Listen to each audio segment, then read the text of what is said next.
small talk fan. So anytime you come back to school after summer, or you come back to work, and this question always comes up. So usually it's a lot of the same kind of stuff. Traveled, saw some places, did some things. This summer, the Olympics were in London, as you may know, and that was fun. And nothing else, it was an excuse to watch TV. And it was sports, so it was kind of fitness, so you could call it a workout. But in 1992, I was a shot putter at South Pacific, and I missed qualifying for the Olympic trials in the shot put by 11 inches. And it was kind of cool, because it was like you got to kind of talk about the Olympics, but it wasn't, you didn't actually get to the Olympic trials and so on. Well, so I talked about it with my coach, and I said, do you think that might be something worth pursuing? And I don't know, a lot of coaches are going to go, no, you're lame, don't do that. All right, so he said, yeah, let's go for it. Well, what happened was then, because by that time I was fairly successful in the Northwest as a shot putter, and so whenever there were articles about me or little TV promos and so on, my name expanded to Olympic hopeful Mike Olson. And unbeknownst to me at the time, it started this whole new element of dealing with my sports that I hadn't been aware of, all right? So long story short, I didn't make it to the Olympics. In fact, after that, my career kind of took a little bit of a turn.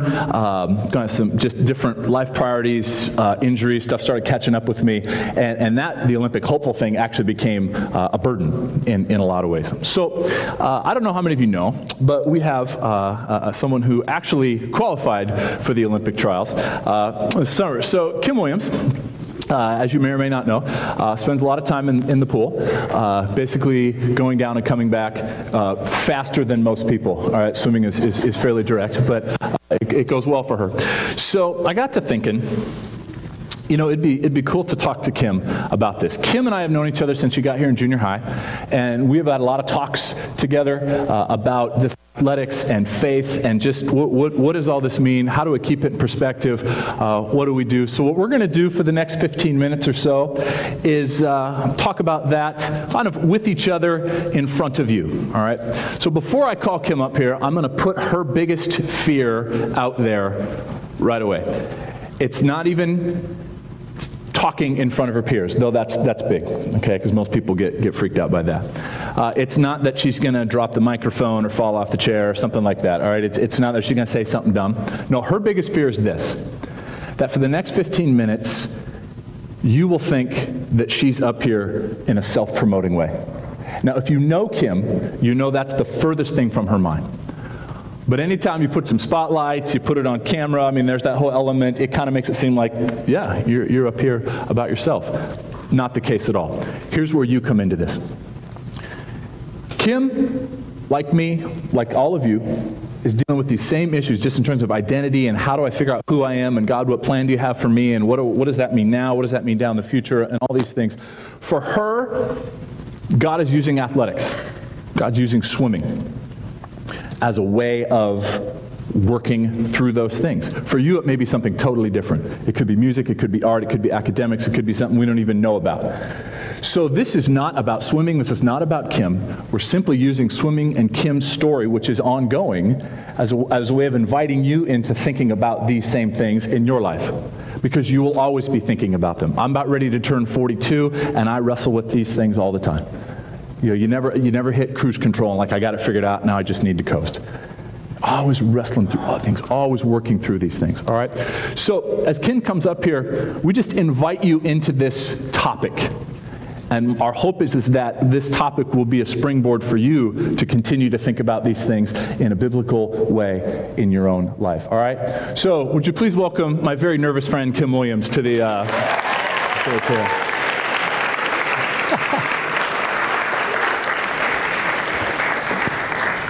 So, a lot of people don't know a lot about swimming. I mean, you get wet and you get to wear sweet, hair stuff. But everybody knows this guy. Everybody knows Phelps. So you get asked, are you going to be the next Michael Phelps, right?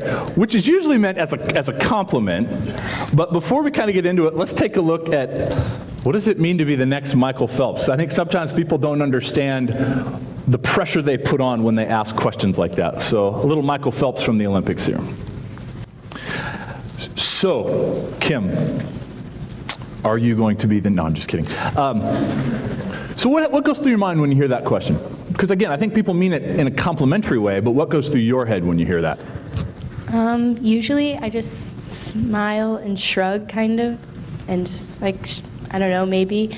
But really, when people ask me that, I'm like, I don't really want to be the next Michael Phelps. I kind of want to be the first Kim Williams. So I want to not be known for just swimming.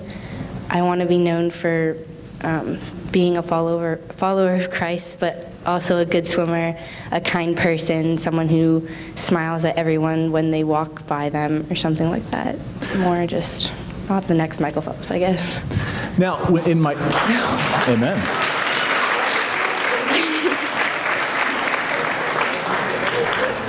See, I told you it was going to be okay. All right, so when I was competing in college, here was the progression of questions that I asked. Oh, you had a meet today? To then, when I started to win a lot, did you win? Wasn't how'd you do, did you win? And then when I started to win and then kind of start winning by a lot, it was like, did you win by a lot? And I always felt like, what if I didn't? And it got to the point where it's like, man, if I didn't feel good about how I did on a personal level, or I didn't feel like I was going to meet their expectations, that actually kind of affected the way I interacted with people for the rest of the weekend, because I didn't feel like I disappointed them. So because I imagine you get the same questions. Like, how do you deal with that? I get, did you win a lot when I come back from swim meets, and, well, that was loud, okay. Just embrace the mic, dear. Let's go. It was just kind of expected that I was going to win, because I've had a lot of success early on, just from when I was 10 years old. But when I would come back from a meet and I'd come back to school, with good intentions, everyone would ask me, like, did you win? Or how, not usually did you win, I guess. But even if I did well and then met my personal expectations, I felt ashamed to come back and say, like, oh no, I got second, or I got 10th or something, because I'm not going to win nationals or something when I'm 13 years old, which is what happened one time here. So the pressure kind of like came from me, I guess, internally more. Like, I didn't think my peers were going to be, I thought my peers were going to be disappointed in me if I told them I didn't win. But really, they wouldn't be if I actually explained the whole situation, I guess. But I would avoid that question a lot when I came back from swim meets, just like, how'd you do? I was like, fine, and I wouldn't tell them even if I did well, because I didn't feel like I met everyone else's expectations. So, yeah. And even when you do well, you can't just be like, I smoked them today. It was something, you should have been there, right? I mean, you can't do that either. So you get kind of put in this trap a little bit. Yeah. How do you deal with this idea that my identity is not determined by what I do or what I've done? Because we have a society that cares a lot about success, and athletic success is particularly unique. And you started to get this at a young age. So how do you handle that? Because this doesn't come with, the gifts that we have don't tend to come with guidebooks. Yeah, I think when I was younger, I would make my top priority swimming mostly, and it was like, if I did bad, I was a bad person. If I did well, I'm better than everyone else. Like, I would think that, and that would just not help me at all, because when I did well, which is probably more often than I did bad, not trying to but when I did well, I would have that temptation of being like, going up to all my friends and being like, oh, I did really well. And like, if they said something they did well, whether it had to do with sports or not, I'd be like, well, I did this, kind of. That's how I would feel. And it was just because that's what I was trying to find my identity in, and that's what I was trying to find, like, oh, I'm good when I do good, I'm bad when I do bad, which really, when it ends, it's like, what are you going to do then, kind of? Yeah, because at some point, there's a time limit on a gift like athletic ability. I don't know how many of you have seen the movie Chariots of Fire. It's a movie about running, so as a shot putter, I didn't really embrace it, but there's a part of the movie where this guy right here is he has been a champion runner and rarely loses. And so as these guys are pursuing the Olympics, he actually loses. And so this is the conversation that happened afterwards. And this is actually a clip that Kim and I have talked about for the last couple of years. So this really kind of shows what can happen when your identity becomes your performance. So how do you, Kim, how do you deal with fear of failure? Because failure is ironic. I don't know if you even caught it in the first Phelps clip. When they talked about when he got a silver medal, did you hear how they phrased it? He had to settle for the silver. Like you need to go up and give him a hug. I'm sorry, you were the first place in the loser division, right? I mean, the way we frame it is crazy. So how do you deal with fear of failure, particularly when failure in swimming can come down to just an eyelash? Well, I kind of remember back to 8th grade, actually, where I don't know if any of you remember iGeneration, which I don't know if anyone, but there was actually, I took something really valuable out of that class, which was the idea of growth mindset and fixed mindset. And when we were learning about it, it was we were taught that a growth mindset is someone who embraces challenges, feels inspired by the success of others, and learns from criticism, and they have more of a positive outlook. And then people with a fixed mindset avoid challenges, take criticism of their capabilities as a criticism of themselves, and someone who feels threatened by others' success. And so as we were learning about that, I was thinking to myself, wow, I kind of fall under the fixed mindset idea. And I was just, I would try to, like, when I knew it was going to be a close race, like, I wouldn't want to do it. I would get super nervous. I was like, I don't want to do this at all. But I think I kind of had to just pray to God and be like, I need to be okay with that. It doesn't define me when I win. It doesn't define me when I lose. And so how do you handle the winning part then? So there's that fear of failure, but also winning can be just as much of a trap. Yeah. So how do you handle winning, or say like when your microphone falls out of your pocket and creates an awkward moment like that? I think just over time I've asked God for more humility, because it's just always a struggle to come back and like have that temptation of like, I did well, I want to tell people about it. Because when I did first qualify to make Olympic trials, I remember that was the biggest temptation I've had probably ever, to make a big deal out of myself. Like, I came back to school after the summer and I was like, I didn't tell a lot of people because I was trying to like not tell people, but you kind of hope it comes up though, don't you? I wanted people to be like, oh, what'd you do this summer? Or, oh, how'd you do at your meet this summer? Or something like that, so I could talk about it. And it's like, that's bringing glory and attention onto myself when really it needs to go to God, because He's who blessed me with the gift of an ability to swim. So a lot of it kind of comes from realizing this swimming gift, this didn't start with me. Yeah. So that means it doesn't end with me. So it's like, what are you learning to do with the middle part?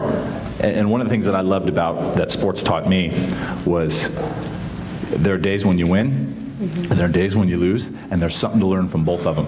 And there's value to both of them. But at the end of the day, you got to let both of them go. Because if you could become defined by one or the other, there's no happy ending to that part. So at some point, you and I talked about this recently, at some point, your best means settling for the silver. I mean, you're going to get to that. I got to that point where I realized, in fact, my last track meet in college at the national championships it was a disaster. I was terrible. I mean, it was comically bad, right? But the great part about it was I realized, because I knew I was done. I knew that my body was falling apart, and frankly, I wanted to teach and I wanted to get married and I wanted to move on. And the big aha moment for me was when I realized where my best. Now it's ironic, I was still 7th in the nation, but to me that was, because when you're a 2-time defending champion, 7th is like, oh, what happened to you, right? And I knew there were probably allegations of like, is he off steroids? Like what happened, right? And I remember walking away and I just thought, it's okay. My life is not throwing a 16-pound ball in a well-manicured dirt pit, all right? And if it is, That's tragic. And there's this freedom. So how do you think of it? Even though, because you're what, 16? 15. 15. What's life look like after the pool? Where do we go from here? And where does swimming play into all that? I think as my top priority isn't swimming, I should be okay. But if right now I still deal with it every day, like making my top priorities before swimming, it should come God, family, friends, like school and everything. But I struggle like every day with putting swimming first because it's just so much of what I do, and I do it so much. I train so much, and it's just a big part of my life. But you don't grow up being a swimmer. Like, that's not going to be your job. And I mean, for Michael Phelps it may be, but now he's done. So it's like I have a back injury right now too, and then I can still swim with it, but what if I can't eventually? Or what if I get in a car accident and swimming's done? Like, I can't do swimming. If my top priority is swimming, and that's what my identity is wrapped up in, and I won't have one when it's gone. So I think just trying to focus on making my top priority God, and everything else in my life is probably a better idea. And if I do that, then I think life after the pool is going to be a lot easier.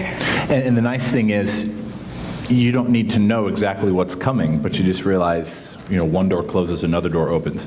And that's an incredibly freeing place to be on all this.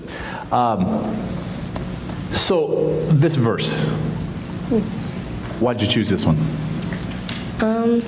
I chose this one because when I first came to this school, one of the teachers here gave it to me because she was I don't know, but it just helps me kind of stay grounded and learn like why I was given this, because I'm not sure why God chose me to give an ability to be like athletic and swim. Like, I don't know why he chose me, but I know that what nobody wants to see me in a swimsuit. That's part of the reason. So, but I know that the reason what I have to do with it is to glorify him back. Yeah. That's the only reason he would bless me with it. And this verse just kind of keeps me grounded in that way, because that's what it says to do. Well, and the great thing, because when you realize it doesn't start with me, it doesn't end with me, I'm in the middle, you can use success, failure, they're equal opportunities to show perspective, to show balance, and just to say, hey, I'm a child of God who swims, but I'm not a swimmer. And I'm trying to be cute with words there, but that's everything, because that frees you up to just, I'm going to do my best, but at the end of the day, Jesus Christ is the answer, and I don't have to be, and that's a beautiful thing. Would you give Kim a big hand?